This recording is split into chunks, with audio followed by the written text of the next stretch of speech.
You absolutely popped up in this reading. The Queen of Cups, that's you. This is a water sign Scorpio. I absolutely, yeah, this is definitely you. And then we have this King of Staffs up here, and this is a fire sign, Leo, Sagittarius, Aries. And there's a disconnect there. All right, so for those of you, I do feel like almost a sexual tension between the two of you. I feel like there's this rift going on, like you guys can't be together, but you want to be together. And so let's explore this a little bit and see like what context it is when it comes to relationship and in work, because the Six of Swords is moving on. And so I think at the beginning of November, you're going to have this feeling, this impetus to push through, on a job. But also, I feel like some of you guys just feel like you need to move on with people in your lives and like let go of some people. We have the Two of Cups in reverse. And so this is kind of a break away from people that you hold dear in your life. And it's also a disconnect too. And this disconnect is definitely connected to the Seven of Swords. And Seven of Swords is it's a sneaky Pete. It's someone taking something from you, feeling lost, feeling like you don't have enough because somebody else has it. And so these two are linked together, and it's like almost the cups are dripping down into the swords. And so I do feel like if you are in a relationship with a Leo sign, there is going to be some deceit. There's going to be some situations where everything's not out on the table and you don't know exactly what's going on. You don't have the full story, and they're kind of feeding you these niceties, sweetness, and it's all a lie in a way. And so what you're going to have to really do is dig deep, Scorpio, which is easy for you because you're coming into your own judgment. You've got to use what you know. Okay, judgment popped up for the energy coming in from October. You got to listen to your heart. You instead of talking yourself out of yourself in a way. It's like, no, maybe I'm overreacting. No, maybe they are not cheating on me. Maybe they didn't steal my car. Let me just give them a chance. And you're trying to talk yourself out of something you just know to be true. And you're like, I can't be that. I don't want to be a jerk about the situation. I don't want to be an ass. Like I'm always that person. Like I can feel like Scorpios being like, I don't want people to think I'm always that person, who accuses people or is a little more harsh, uses stronger wording. But Scorpio, you're just speaking the truth, right? Sometimes people don't want to hear the truth.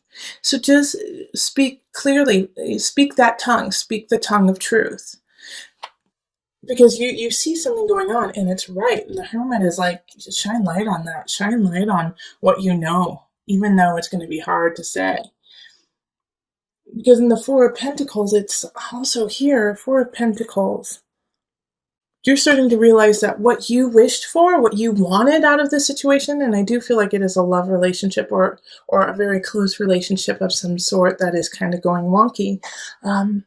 Like what you put into it, what you're like, you know what, I want it to be white picket fences, 2.5 kids, and I want us to get married on the beach, and then we're going to go to Italy afterwards.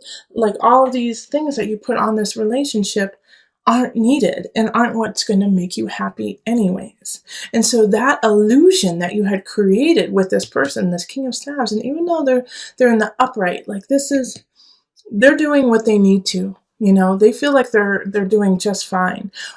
Oh, Scorpio, here's another situation too that Spirit just actually threw at me, is that, okay, I'm getting all over the place. Hold on, let me go back.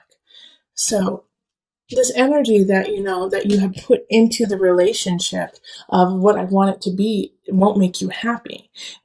And what will make you happy is like a soul connection. And here's the thing about this King of Staves right there, is that they're in the upright, like I was just saying, they're in the upright, so they're doing really, really well. And maybe they have done some things that are awry. made some choices that aren't in your best interest, but are in their best interest, and so that's conflicting. But you have to let it go. Seven of Cups is like not seeing choices clearly. Yeah, they're charming. Yes, they're sexy. Yes, they're fun. And yes, there was this connection, but it wasn't the truth. But here's another spin on all this, okay? Is that there is this amazing soul connection between the two of you, and that you are meant to be together, Two of Cups. However, something is blocking you too. All right, because with the Six of Staves, not Seven of Wands, but the Six of Swords, the two sixes here, that energy, six is the energy of growth, learning, protection. It's often nostalgia, looking to the past so that you can move forward. With these two energies, it's like they're almost conflicting for you guys. Like you have an idea, a foundation, and he or she has a foundation, and they're not the same. And so it's like you guys have to step differently to meet each other.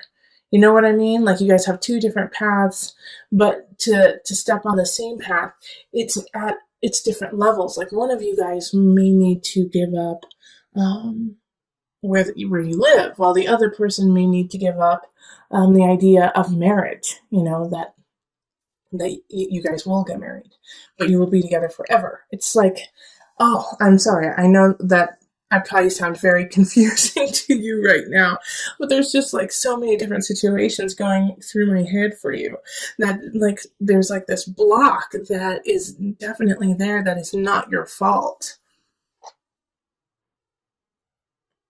And so that's a possibility too, is that there's just this third party in a way, even though we didn't get, the Three of Swords, but we did get the Seven of Swords. We have like this other party who's trying to split you guys up. And, you can apply this to work too, really, but this is so relationship. This is so romantic, so about the heart.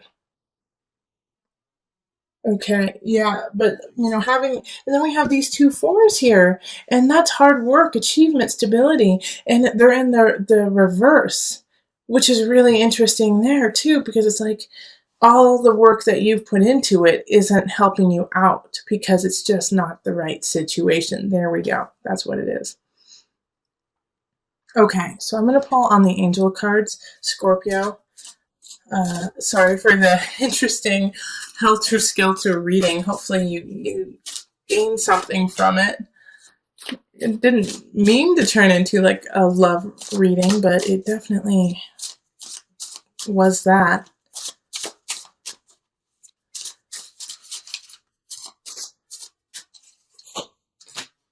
Okay, River, Surrender. Another sign got this. I'm not sure which one, but another sign did get this.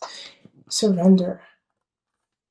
And I didn't read the book for them because it just didn't feel like that sign needed it, but I am going to read it for you because I'm getting called to, that there's something in there that you guys need to hear. Now, these cards are actually based on mothers, but that's why I love it, is that we all nurture and we all have a mother within, so come at it from that perspective. All mothers are well versed in going with the flow. Do you bend or do you break? For some, flexibility may come easily. It is a practice in shape-shifting. For others, it can feel like a relentless assault on one's sense of self.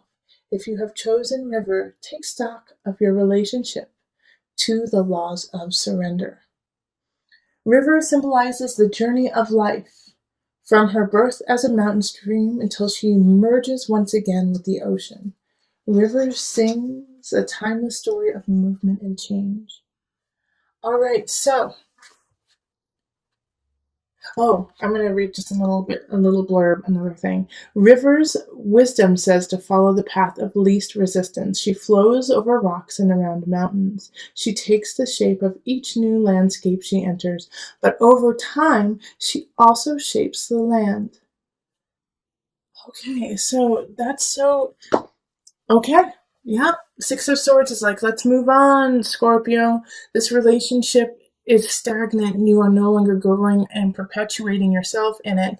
So step back, find your light, understand that there are other energies that you don't know the whole truth about, which are actually not working in your favor. And so you have to gleam the light on that hermit, go into the details, show the light in the dark, to figure out what steps you need to take next, because what you have been working on is not working. So go with the flow, see what happens, and then from there, let your heart shine and guide you down the river. So with the Five of Chalices here, it's, time to let go of what has already happened, that you can't change the past. You can't change the immediate past. You have to step up to it and own your situation, own your space in the situation.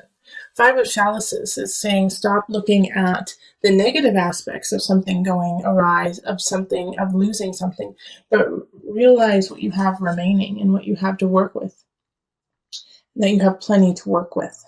So make sure that you lament, you mourn the loss of something, absolutely. But then you turn around and you see what you have left and fill yourself with gratitude. Because we do have arguments happening that second half of October, the second half of November. All right. So Five of Wands is talking of fights within relationship, fights within family. For us in the States, this is the energy of Thanksgiving, like meeting with your family. Maybe your family has completely different political views than you do, and you guys start to kind of pick at each other, and it turns into like a full-blown argument, fight before the turkey has even hit the table. So make sure that you are taking stock of where you are before actually starting that fight, picking that fight with somebody else, and just start to really think about, will I really regret this tomorrow if I pick this fight with somebody I love? Will I turn into the Five of Chalices and go, oh gosh, why did I do that yesterday, when I love this person and it's not even worth fighting over, Or it could be the opposite too. It could be, oh my gosh, why didn't I stand up for myself? Why didn't I, say, gosh, what you're saying is totally wrong and I don't appreciate it and I find it disrespectful. Why didn't I say that?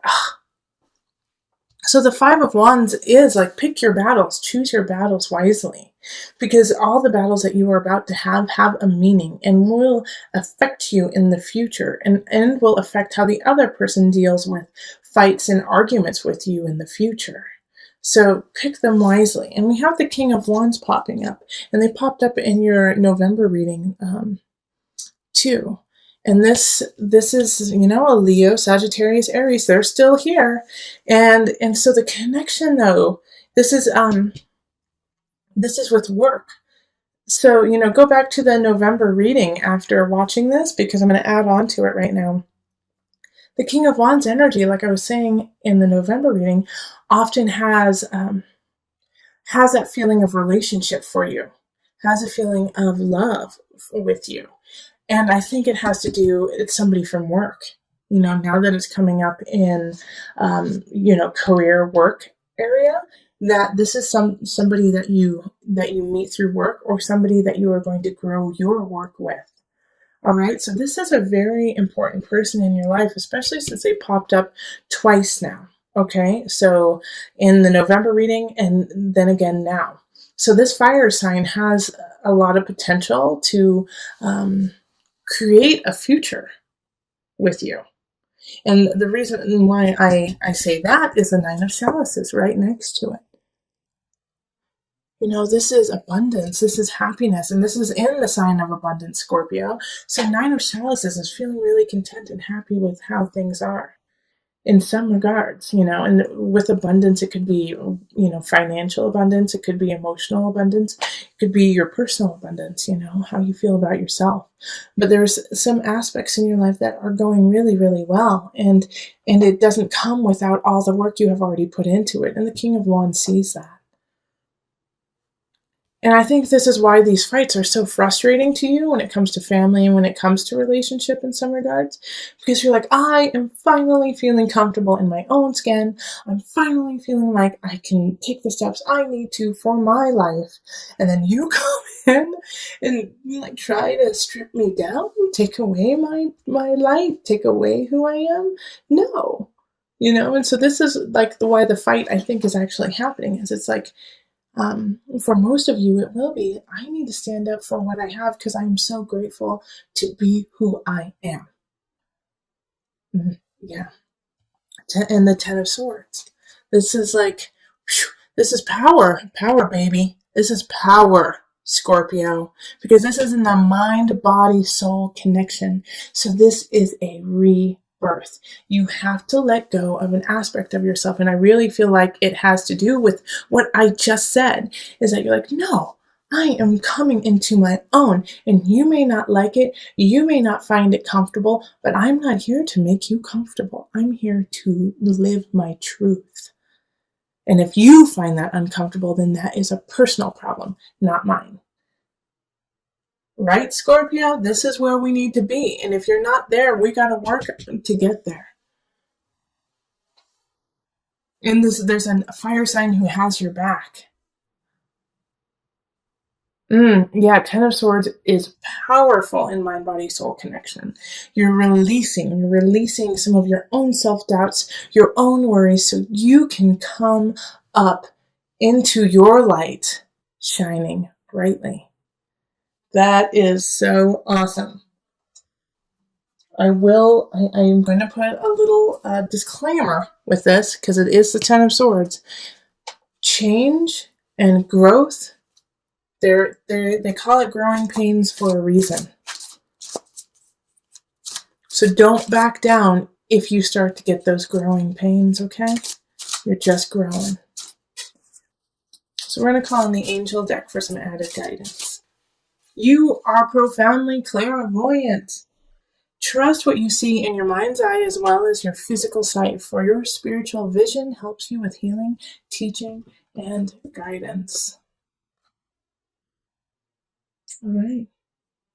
Power, baby.